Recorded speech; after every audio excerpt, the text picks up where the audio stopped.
ونستهديه ونعوذ بالله من شرور أنفسنا ومن سيئات أعمالنا من يهده الله فلا مضل له ومن يضلل فلا هادي له وأشهد أن لا إله إلا الله وحده لا شريك له وأشهد أن محمدا عبده ورسوله أما بعد فإن أصدق الحديث كتاب الله تعالى وخير الهدي هدي محمد صلى الله عليه وسلم وشر الأمور محدثاتها وكل محدثة بدعة وكل بدعة ضلالة وكل ضلالة في النار. Bon, les frères m'ont proposé d'aborder ce sujet qui est le jour dernier, parce que beaucoup de jeunes ils se posent la question sur cette vérité, le jour dernier, et qu'on sait que tout être humain sensé, tout être humain qui raisonne, il lui est arrivé de se poser ces trois questions. Qui m'a créé? Qu'est-ce que je fais ici sur cette terre? Qu'est-ce que je fais? Quelle est la raison de mon existence? Et quelle est ma destination? Où est-ce que je vais? Ces trois questions, tout le monde, ou tout homme qui raisonne, tout homme sensé, doit se les poser normalement.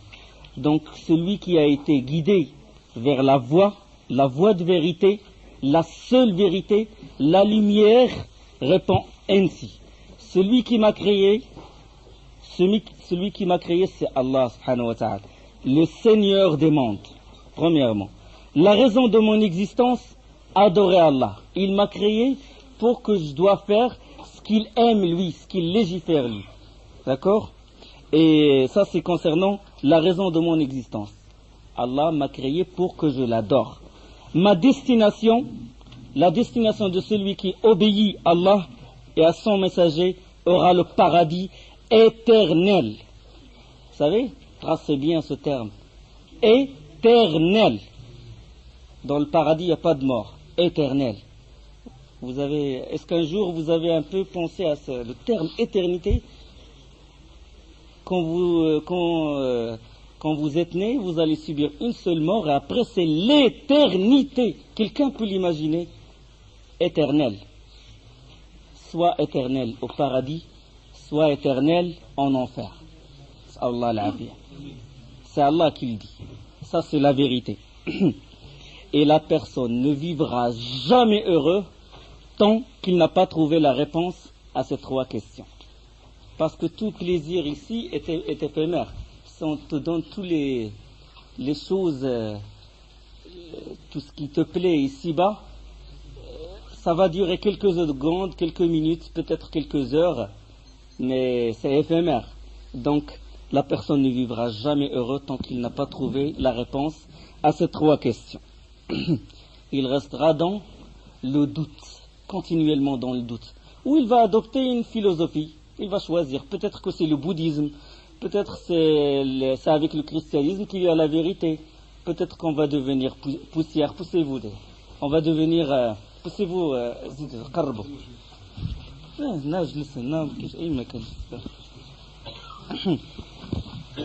Donc, dans le doute, donc peut-être il va se satisfaire avec la réponse dont parle Allah.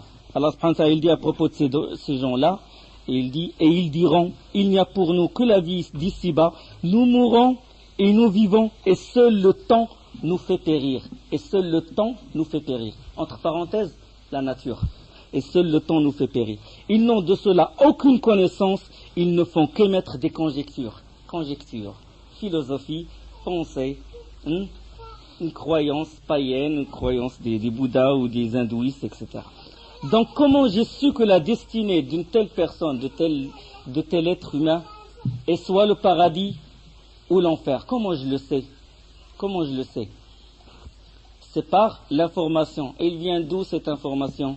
Elle vient de tel philosophe ou de tel penseur. Elle vient d'où cette information? D'Allah subhanahu wa ta'ala. S'il m'en a pas parlé, je ne saurais pas. D'accord? C'est Allah qui m'a informé. Il m'a informé où? Dans le Coran. Le Coran qu'il l'a préservé. Lui-même, ça fait 14 siècles, il est là, intact. On ne peut ajouter, on ne peut ni ôter un mot ou une lettre, ou même une voyelle, on ne peut pas l'ôter, et on ne peut pas ajouter une lettre. Il l'a préservé. Il l'a préservé des mains des êtres humains, c'est lui qui s'est occupé lui-même de préserver le Coran. Contrairement au livre saint qui était antérieur au Coran, Allah a donné la responsabilité aux rabbins et aux moines, et vous connaissez le résultat. Différentes versions de la Bible, différentes versions de la Torah. Jamais on trouve une version qui ressemble à une autre. Ça c'est clair. C'est nous, en revanche, qui faisons descendre le zikr, le Coran, aussi bien que nous en assurons la garde. Inna nahnu nazzalna zikra wa inna lahu lahafidhun. D'accord. Et il dit subhanahu wa ta'ala dans ce dhikr, فَمَنِ اتَّبَعَ هُدَايَ فَلَا يَضِلُّ وَلَا يَشْقَى. C'est ça la vérité. Celui qui suit ma guidance, hudaya, ma guidée, ma voie droite, ne s'égarera ni sera malheureux. وَمَنْ أَعْرَضَ عَنْ ذِكْرِي فَإِنَّ لَهُ مَعِيشَةً ضَنْكَ وَنَحْشُرُهُ يَوْمَ الْقِيَامَةِ أَعْمَى. Et quiconque se détourne de mon rappel, de ce Coran-là, mènera certes une vie pleine de gêne, et le jour de la résurrection, nous l'amènerons aveugle au rassemblement. قال رب لم حشرتني أعمى وقد كنت بصيرا قال كذلك أتتك آياتنا فنسيتها وكذلك اليوم تنسى. Il dira, oh mon Seigneur, pourquoi m'as-tu amené aveugle alors qu'auparavant je voyais? Il dira, Allah lui dira, de même que nos signes, enseignements t'étaient venus et que tu les as oubliés, ainsi aujourd'hui tu es oublié. Tu les as oubliés, tu t'es détourné de la vérité. Tu as cherché la vérité chez Aristote ou tel penseur ou tel philosophe, Freud ou je ne sais pas quel penseur. Et tu t'es détourné de la voie droite d'Allah subhanahu wa ta'ala. Donc doute, tourmente, aveugle, comme a dit Allah subhanahu wa ta'ala, pour celui qui se détourne de ce rappel et celui qui cherche la vérité dans autre chose que le dhikr, que le Coran qu'Allah a préservé. Clair? C'est clair. Donc, la vérité est dans ce Coran-là. Kitab Allah subhanahu wa ta'ala. Allah et son envoyé nous éclaircissent les étapes qu'a passé l'être humain. Il a passé par les étapes suivantes. L'étape où il n'était rien. Il n'était rien. هل أتى على الإنسان حين من الدهر لم يكن شيئا مذكورا. S'est-il écoulé pour l'homme une période de temps durant lequel il n'était même pas une chose mentionnable. S'est-il écoulé, ça veut dire, c'est une interrogation qui veut dire une négation. Hein? Ça veut dire, il était rien, après c'est Allah qui l'a créé, subhanahu wa ta'ala. Donc ça c'est la première étape, le néant. La deuxième étape, l'étape où il se forme dans le ventre de sa mère, c'est l'étape de la grossesse. Allah subhanahu wa ta'ala yaqul, il vous a créé dans les ventres de vos mères, création après création, dans 3 ténèbres. يخلقكم في بطون أمهاتكم خلقا من بعد خلق في ظلمات 3. Dans 3 ténèbres, ça veut dire le ventre, la matrice et le placenta. Donc ça, c'est la première étape, où il est dans le ventre de sa mère. Et durant cette étape a lieu le premier rapport entre l'âme et le corps. Le hadith du prophète sallallahu alayhi wa sallam. On ne va pas sortir du Coran, verset, hadith. Parole d'Allah, parole du prophète sallallahu alayhi wa sallam. Le prophète sallallahu alayhi wa sallam, ce hadith d'Ibn Mas'ud. Le prophète sallallahu alayhi wa sallam a dit, l'envoyé d'Allah, Ibn Mas'ud, il rapporte, il a dit que l'envoyé d'Allah sallallahu alayhi wa sallam, et c'est lui le véridique, le digne d'être cru, nous a fait ce discours. Ça, Ibn Mas'ud, il parle. Le discours suivant. Le prophète sallam a dit, on consacre 40 jours à la création de l'un de vous dans le ventre de sa mère pour en faire une goutte liquide. Puis on en fait une masse accrochée dans la même période. Puis on en fait un bol de mastication, un embryon dans la même période. Puis on lui envoie l'ange qui insuffle en lui l'âme. Donc le premier rapport entre l'âme et le corps, c'est dans le ventre de la mère. Donc c'est le premier contact. Maintenant, l'étape de la vie.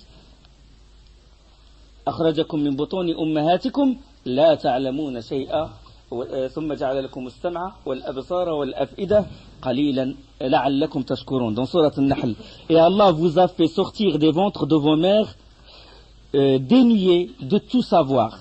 Et vous a donné l'ouïe, les yeux et le cœur entre parenthèses intelligence, fu'ad.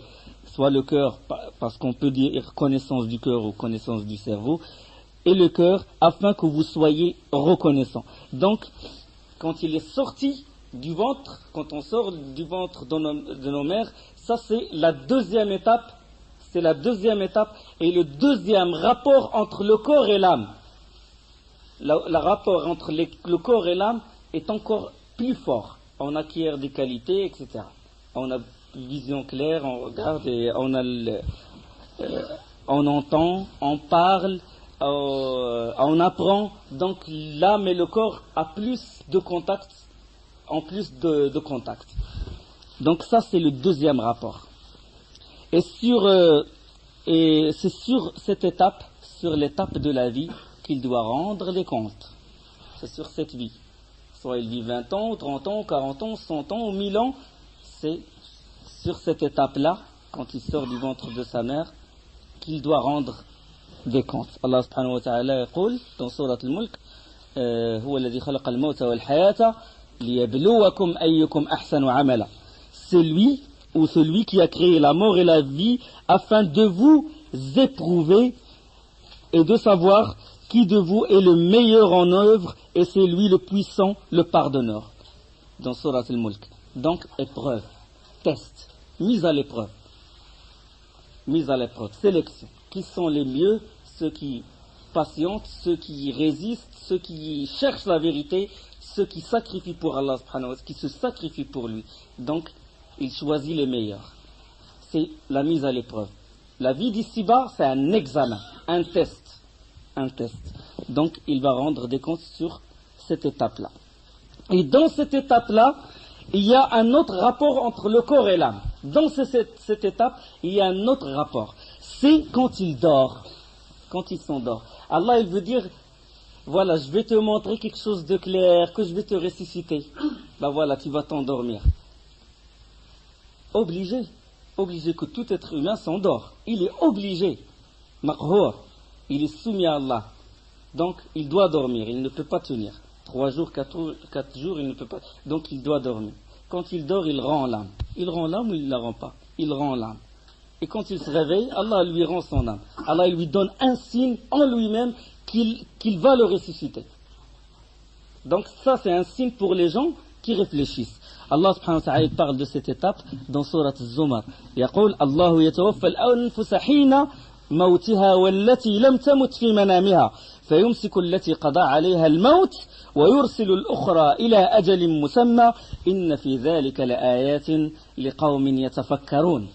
Allah il dit, Allah reçoit les âmes au moment de leur mort, ainsi que celles qui ne meurent pas au cours de leur sommeil.